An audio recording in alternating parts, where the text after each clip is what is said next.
کبھی پوچھوں اس سے کہ بھائی کبھی وہ جو بڑا آدمی جس کو آپ فالو کرتے ہیں دیوانے اس نے کبھی آپ کا کوئی خیال کیا، آپ کو جانتا ہے؟ نوجوان کہتے ہیں ہمیں کیسے جانے گا، اس کے تو اربوں کروڑوں فالوورز ہیں، ہم تو کبھی ملے نہیں ہیں، بس اس کو دیکھا ہے، دیوانے ہو گئے ہیں، وہ ہمیں جانتا بھی نہیں، ہمارا خیال کہاں سے رکھے گا؟ اب مجھے بتاؤ، تم اس کو چاہتے ہو کہ جو تمہیں جانتا نہیں ہے، جس نے کبھی تمہارا خیال نہیں رکھا؟ میں اس کی محبت کی بات کر رہا ہوں کہ میں اور آپ پیدا نہیں ہوئے تھے، 1400 سال پہلے جو ہمیں یاد کرتے تھے، جو راتوں کو جاگتے تھے، ہمارے لیے آنسو بہاتے رہے ہیں، معراج کی شب امت کو یاد کیا، اور آپ دیکھیں محشر کے دن کیا حال ہوگا۔ ارے واقعی اگر کسی سے محبت کرنی ہے، کسی پر فدا ہونا ہے، تو رسول پاک سے بڑھ کر کوئی ایسی ہستی نہیں ہے۔ اعلیٰ حضرت کہتے ہیں نا، جو نہ بھولا ہم غریبوں کو رضا، جو نہ بھولا ہم غریبوں کو رضا، یاد اس کی اپنی عادت کیجیے۔ اب آئیے، باتیں تو بہت ساری ہیں، مگر اب میں کچھ وہ اعمال بتا دوں حدیثوں کے ذریعے جس کے بارے میں نبی پاک نے فرمایا کہ یہ عمل کرنے والے کو میری شفاعت ملے گی۔ شفاعت حاصل کرنی ہے نا، تو کچھ ایسا بننے کی بھی تو کوشش کریں۔ پیارے آقا فرماتے قال لا الہ الا اللہ خالصا من قلبہ۔ ایک دن نبی پاک سے حضرت ابو ہریرہ نے پوچھا، یا رسول اللہ قیامت کے دن آپ کی شفاعت کی سعادت کون پائے گا؟ کون آپ کی شفاعت حاصل کر سکتا؟ کتنا خوبصورت جواب دیا، قال لا الہ الا اللہ خالصا من قلبہ۔ فرمایا جس نے دل کے اخلاص کے ساتھ کلمہ طیبہ پڑھا ہوگا وہ شفاعت کا حقدار ہے۔ مبارک ہو، ہم سب مسلمان ہیں، مگر اب ایمان کی حفاظت بھی کرنی ہے۔ ہاں، یہ ون وے ٹریفک نہیں ہے۔ The most growing religion on earth, اس وقت دنیا میں سب سے تیزی سے اسلام پھیل رہا ہے، لیکن ایک بات یاد رکھیے کہ ایسا نہیں ہے کہ کوئی مسلمان اسلام سے پھر نہیں سکتا۔ قرآن کیا کہتا ہے؟ یا ایھا الذین آمنوا اتقوا اللہ حق تقاتہ ولا تموتن الا وانتم مسلمون۔ اے ایمان والو، اللہ سے ڈرو جیسا کہ ڈرنے کا حق ہے، اور مت مرنا نہیں مگر مسلمان۔ دیر از اے بگ کوسچن۔ شروع میں کہا جا رہا ہے ایمان والو، تو ایمان والو تو موت پہ ہی مرے گا۔ ہمارا تو کانسیپٹ یہی ہے نا کہ بھائی مسلمان ہو گیا، اب کیا ہے، اب تو انشاءاللہ ایمان کے ساتھ جائیں گے۔ نہیں، قرآن اب وارن کر رہا، ولا تموتن الا وانتم مسلمون، مت مرنا مگر مسلمان۔ It means there is some type of doubt کہ ایمان مرنے سے پہلے چھینا جا سکتا ہے۔ آپ کو پتا ہے سرکار دو عالم علیہ السلام کے صدقے ہمیں ایمان ملا ہے نا، نعت میں پڑھتے نا، تیرے صدقے میں آقا سارے جہاں کو دین ملا۔ مگر وہ کیا دعا کرتے؟ یا مقلب القلوب ثبت قلبی علی دینک، اے دلوں کو پھیرنے والے میرے دل کو اپنے دین پر ثابت قدمی عطا فرما۔ تو پلیز دو باتیں کرنی، ایک تو ایمان کی فکر کرنی ہے، ایمان کی حفاظت کے لیے دعا کریں، کچھ تھوڑی سی فکر کریں۔ آپ کی قیمتی گاڑی ہے، قیمتی موبائل ہے، قیمتی اشیاء ہے، اس کی حفاظت کی فکر کرتے ہو؟ سب سے زیادہ قیمتی کیا ہے میرے اور آپ کے پاس؟ وہ ایمان ہے، اور ایمان بہت سارے طریقوں سے چھن سکتا ہے۔ ایک تو یہ ہے کہ بندہ دعا کرے۔ اس کی وجہ کیا ہے کہ ہمارا سب سے بڑا دشمن کون ہے؟ قرآن کہتا ہے اِنَّهُ لَكُمْ عَدُوٌّ مُبِينٌ، شیطان، اوپن اینیمی۔ قرآن کہتا ہے وہی شیطان پتہ کیا چاہتا ہے؟ الٹیمیٹ گول شیطان کا کیا ہے کہ وہ تو جہنم میں جائے گا، بے ایمان ہے، وہ چاہتا ہے میں ان کا بھی ایمان کسی طرح چھین لوں اور یہ بھی میرے ساتھ جہنم میں جائے۔ تو اب اس کے پلانز ہیں، اس پلانز کو سمجھنا ہوگا۔ برے خاتمے کے اسباب میں علماء کہتے ہیں بری صحبت، گناہوں کی تکرار، بار بار ہر وقت گناہ کرتے رہنا۔ حدیث پاک میں آتا ہے جب بندہ ایک گناہ کرتا ہے اس کے دل پر ایک سیاہ ڈاٹ لگ جاتا ہے، دوسرا کرتا ہے، پھر تیسرا کرتا ہے، پھر ایک ڈاٹ، کرتے کرتے کرتے پورا دل ہی سیاہ ہو جاتا ہے۔ اب اس پر ہدایت کی کوئی بات اثر نہیں کرتی ہے۔ ایسے بھی کئی لوگ ہوتے ہیں جب بھی دین کی بات کرو انہیں الجھن شروع ہو جاتی ہے، چڑ آتی ہے۔ قرآن کی بات کرو، حدیث کی بات کرو، برا لگتا ہے، وہ کہیں بیٹھ نہیں سکتے دین کی محفل میں۔ چیک کرو کہیں دل تو سیاہ نہیں ہو گیا، کیونکہ دل سیاہ ہو گیا تو شیطان کا اٹیک کامیاب ہو سکتا ہے، ایمان چھین سکتا ہے۔ دوسرا پرابلم جو ایمان چھین سکتا ہے وہ کفریہ کلمات ہو۔ اب باقاعدہ پلان کیا ہے شیطان نے، ہمارے بچوں کو پتہ نہیں ہے، ہمارے نوجوانوں کو پتہ نہیں ہے، فلمی گانوں میں کفریہ کلمے ڈال دیے، کامیڈی شو کے اندر عجیب عجیب سے چٹکلے آ رہے ہیں جس میں کبھی جنت کا مذاق، کبھی دوزخ کا مذاق، جہنم کے عذاب کا مذاق اڑایا جا رہا ہے، ہم تو جہنم میں جائیں گے معاذ اللہ کہ وہاں فلاں لوگ بھی ہوں گے۔ یعنی آپ کو اس طرح ہنسایا جا رہا ہے اور لوگ ہنس بھی رہے ہیں، اس کو ریپیٹ بھی کر رہے ہیں، حالانکہ یہ نہیں پتا۔ ان تمام چیزوں میں ہماری ایک لمٹ ہے، ہم اس لمٹ کو کراس کریں تو دائرہ اسلام سے خارج ہو سکتے ہیں۔ تو ہمیں ان تمام چیزوں کا علم، بری صحبتوں سے بچنا ہے، بولتے سے پہلے خیال کرنا ہے، ہر جگہ بولنا نہیں ہوتا، ہر بات میں آپ اپنی لب کشائی نہیں کر سکتے. بہرحال یہ ٹاپک تو بہت لمبا ہے، لیکن میں ایک مشورہ دے دیتا ہوں، پھر اگلے ٹاپک پر آتا ہوں. ایک کتاب میں آپ کو سجیسٹ کرتا ہوں، one of the beautiful book on that subject, بلکہ میں کہوں کہ صدیوں میں ایسی کتاب نہیں لکھی گئی ہے. اللہ سلامت رکھے امیر اہل سنت، فاؤنڈر آف دعوت اسلامی، مولانا الیاس قادری صاحب کو کتاب کا نام ہے کفریہ کلمات کے بارے میں سوال و جواب.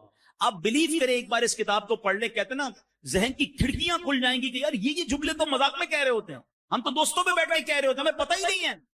مگر وہ جملے بعض اوقات زبان سے نکلتے ہیں جو بندے کو ایمان سے خارج کر دیتے. یہ شادی پلان کر کے داخل کیے گئے ہماری گفتگو میں، ہمارے محاوروں میں، ہمارے جناب فلموں ڈراموں کے اندر.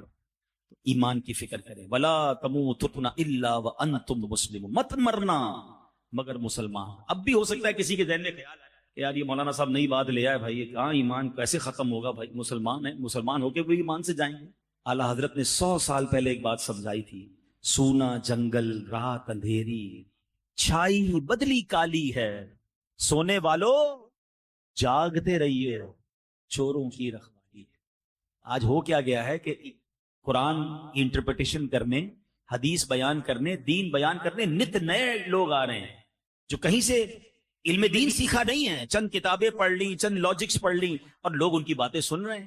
اور یہی تو وہ ایمان کے ڈاکو ہیں کہ جو آپ کے دل میں ایک ایسی سوئی چبو دیں گے کہ کسی کو اولیاء کرام سے دور کریں گے، کسی کو صحابہ سے دور کریں گے، کسی کو علماء سے دور کریں گے. الٹیمیٹ گول یہ ہے کہ انہیں اسلام سے دور کرنا ہے. آپ کی پہلے بنیادیں ہلکی ہوں گی نا، جب آپ اولیاء سے بھی دور، صحابہ سے بھی دور، علماء سے بھی دور ہو جائیں گے، اینڈ آف دا ڈے اسلام سے بھی دور ہو جائیں گے. یہ پلان ہے، آپ لوگ سمجھ نہیں رہے اور انہیں سنی جا رہے ہیں. تو ہمیں دین بھی ان سے سیکھنا ہے جو باقاعدہ سرٹیفائیڈ عاشق رسول علماء کرام، تاکہ ہمارے دین کی اساس مضبوط رہے. کبھی آپ نے یہ کیا کہ آپ کا گھر بنانا ہو اور آپ کہیں یار ڈاکٹر دوائی بڑی اچھی دیتا ہے، جب جاتا ہوں علاج ٹھیک ہو جاتا ہے، چلو گھر بھی اسی سے بنا لیتا ہوں. آپ کہیں گے نہیں یار ڈاکٹر اچھا ہے مگر بلڈر نہیں ہے. ایک بلڈر سے گھر بنایا، اس نے گھر بہت اچھا بنایا، اس نے کہا گھر بڑا اچھا بنایا، بقرعید میں جانور بھی اسی سے کٹوا لیتا ہوں. کہ نہیں یار وہ کسائی تھوڑی ہے، وہ بلڈر ہے. تو یو نو کہ جس کا جو کام ہے وہ اس سے سیکھتے ہیں. دین بھی اس سے سیکھے نا، کہ جو دین کا ایکسپرٹ ہو. جس کی جو مرضی سوشل میڈیا پر آ کر بیان شروع کیا، ہم نے سننا شروع کیا اور کنفیوز ہونا شروع کیا. یہی تو پلان ہے کہ کہیں کوئی کوشش کر رہا ہے ان کے دل سے عشق رسول نکال آ رہے ہیں، کوئی کوشش کر رہا ہے اولیاء کی محبت نکال دیں، کوئی کوشش کر رہا ہے صحابہ کی محبت نکال دیں، کوئی چاہتا ہے اہل بیت امام حسین کی محبت دل سے نکالے. سارے پلانز ہیں. دیکھیے ہمیشہ کوئی نہیں کہے گا اللہ کی محبت دل سے نکالو، کوئی نہیں کہے گا اسلام سے پھر جاؤ. وہ پہلے آپ کی بنیادیں کاٹ رہے ہیں کہ ایک ایک کر کے یہ ساری بنیادیں کٹیں. آخری الٹیمیٹ گول ایمان ہے. تو پلیز ان چالوں کو سمجھیے. اعلیٰ حضرت نے کہا تھا آنکھ سے کاجل صاف چرا دیں، یہاں وہ چور ملاتے ہیں، تیری گٹھڑی تاکی ہے اور تو نے نیند نکل. آنکھ سے کاجل کون چرا سکتا ہے؟ اتنے شاطر ہیں کہ کاجل بھی چوری ہو جائے گا، آنکھ کو پتہ بھی نہیں چلے گا. یہی ہو رہا ہے کہ دین کے نام پر ایمان چھیننے کی کوشش ہو رہی ہے. But nobody care. ایسا نہ کریں. علماء کرام سے مربوط رہیں، عاشقان رسول علماء کرام کی صحبت اختیار کریں، انشاءاللہ ایمان مضبوط رہے گا. اور باتیں تھیں مگر میں ایک عشق والی بات پر اب اپنا بیان ختم کرتا ہوں. شفاعت حاصل کرنی ہے نا، تو ایک ایسی جگہ ہے جہاں چلے جاؤ شفاعت واجب ہو جائے گی. آقا فرماتے من زار قبری وجبت لہو شفاعتی، جس نے میرے روزے کی زیارت کی اس پر میری شفاعت واجب ہو گئی. آئے ہائے، یہ وہ دربار ہے جہاں جاؤ تو شفاعت واجب ہو جاتی. اچھا مدینے کی زندگی بھی نرالی، مدینے کی موت بھی نرالی. آقا فرماتے تم میں سے جس سے ہو سکے مدینے میں مرے، کہ جو مدینے میں مرے گا میں اس کی شفاعت کروں. ادھر کی موت بھی نرالی. اعلیٰ حضرت کہتے ہیں نا طیبہ میں مر کے ٹھنڈے چلے جاؤ آنکھیں بند، سیدھی سڑک یہ شہر شفاعت نگر کی ہے. تو مدینے جایا کیجیے اور یاد رکھیے، اس کی تڑپ رکھیے، اس کی دعا کیجیے، اس کی التجا کیجیے. اگر کوئی مجھے غریب سن رہا ہے نا، اب دل میں یہ خیال آ رہا ہے کہ یار مدینے تو امیر جا سکتے ہیں، اتنے سارے پیسے، پاسپورٹ، ٹکٹ، تو یہ آپ کی بھول ہے. مدینہ پیسے سے نہیں جاتا. ہاں میں نے اربوں پتی دیکھے ہیں، ساری دنیا دیکھی ہے، مدینہ نہیں دیکھا. اور کئی غریب دیکھے ہیں جن کے پاس رہنے کو گھر نہیں ہے، آقا نے کئی بار انہیں مدینہ دکھا دیا ہے. کہاں کا منصب، کہاں کی دولت، قسم خدا کی ہے یہ حقیقت ہے، جنہیں بلایا ہے مصطفیٰ وہی مدینے کو جا رہے. مدینے جانے کے بہانے ڈھونڈا تھا. ہاں مدینے نہ جانے کے بہانے نہیں ڈھونڈا کرو. لوگ کہتے ہیں یار ابھی ذرا کاروبار سیٹ ہو جائے, تھوڑی بچی کی شادی ہو جائے, فلاں کام اٹکا ہے, جیسے ٹھیک ہوگا پھر جاؤں گا عمرہ کرنے, پھر جاؤں گا حج کرنے, پھر جاؤں گا مدینے. اعلیٰ حضرت کہتے ہیں نا پھر نہ کروٹ لی مدینے کی طرف, پھر نہ کروٹ لی مدینے کی طرف. ارے چل جھوٹے بہانے, وہاں کے لیے تو بہانہ تلاش کرے. آپ کو مثال کے طور پر پلاٹ پسند آ جائے, آپ گھر کی کوئی چیز بیچ کے پلاٹ لے لیتے ہیں. کوئی گاڑی خریدی ہے, بندہ کہتا ہے زیور بیچ لو, گاڑی لینا ہے. مدینے کے لیے بھی ایسے ہی کیا کرو, کچھ آگے پیچھے کرنا بھی پڑے نا, چلے جایا کرو مدینے. اور یہ نہ سوچو یہ کام سدھرے گا پھر جاؤں گا, یہ کام نپٹے گا پھر جاؤں. ارے ادھر جاؤ, سارے کام نپٹتے ادھر سے ہیں. مٹتے ہیں جہاں بھر کے آلام مدینے میں, بگڑے ہوئے بنتے ہیں سب کام مدینے. میں نے امیروں سے زیادہ سخی غریبوں کو دیکھا. کچھ غریب تو کمال کرتے ہیں, اور صحیح بتاؤں جیسا غریب مدینے پہنچتا ہے نا اس کا صدقہ مل جائے. میں کئی ایسے غریبوں کو دیکھا. ایک بار میں نے ایک سے پوچھا, میں نے کہا یار مدینے آئے ہو کیسے آئے؟ جوڑ کے جو کچھ تھا نا سب خرچ کر دی. میں نے کچھ بھی نہیں, بولے کچھ بھی نہیں, جو تھا کچھ چیزیں تھی وہ بھی بیچ دی. میں نے کہا اب کہتے لینے آیا ہوں, خالی کر کے آیا ہوں, اب لینے آیا ہوں. اور اس گلی میں آیا ہوں کہ اس گلی کا گدا ہوں میں جس میں مانگتے تاج داج. یہ کمال کرتے ہیں, یہ سب کچھ ختم کر کے پہنچ جاتے ہیں مکے مدینے. اب بھر کے آتے ہیں. امیر یہی سوچتا رہتا ہے 3 لاکھ کا ٹکٹ ہو گیا, 50,000 کا ویزا ہو گیا, ابھی اتنے, حالانکہ کروڑوں لاکھوں روپے ادھر ادھر خرچ ہو رہے ہوں گے. مکے مدینے حج کا خرچہ ہی چبھ رہا ہوتا ہے ان کو. یہ مت کرنا, یہ رہ جائے گا. اور یہ نصیب والوں کو ملتا. شوق پیدا کرے دل میں, ایسا شوق آ جائے کہ زندگی کا سب سے بڑا شوق یہی بن جائے. وہ پنجابی شاعر کہتے ہیں نا, مینو شوق مدینے جاون دا, میرے دل وچ حسرت ہور نہیں, آقا تیری مرضی ساڈا تے کوئی زور نہیں, ہمارا کوئی زور نہیں. کروڑوں روپے ہوں آپ کے پاس, اگر بلاوا نہیں تو نہیں جا سکتے. بس مانگتے رہیں, عرض کرتے رہیں. اور خدا کی قسم دنیا میں کئی شہر ہیں جو آپ 2 4 5 بار کے بعد دیکھنا نہیں چاہتا. بندے کی فیوریٹ جگہ بھی ہونا, بندہ کہتا دیکھ لیا یار اب کہیں اور چلو. کتنی بار جائیں اس ملک میں, کتنی بار جائیں اس شہر میں, مگر مدینہ وہ شہر ہے کہ 1000 بار دیکھے جی نہیں بھر رہا. بلکہ سچی بات یہ, جس نے جتنا دیکھا ہے نا وہ اتنا تڑپ رہا ہے. نہ دیکھنے والا بھی تڑپ رہا ہے, دیکھنے والا زیادہ تڑپ. شربت دید نے ایک آگ لگائی دل میں, تپش دل کو بڑھایا ہے بجھانے. کیسی گلیاں اور کیسی فضائیں ہیں. صحابہ نے تو نبی پاک کی خوشبو سونگی تھی نا, آقا کے جسم سے مشک سے زیادہ خوشبو پیاری آتی تھی. اور صحابہ کرام گلی کے کنارے کھڑے ہو کر پہچان لیتے تھے کہ نبی پاک یہاں سے گزرے ہیں. مگر سچی بات یہ ہے 1450 سال ہو گئے, کسی عاشق رسول کی آنکھوں پر پٹی باندھیں, ہاں اس کو مدینے لے جائیں, بتائیں نا کہاں لے جا رہے ہیں. اگر وائرس نہیں ہے نا ناک میں, پہلے آیا تھا کووڈ وائرس, سونگنے کی صلاحیت ختم ہو گئی تھی,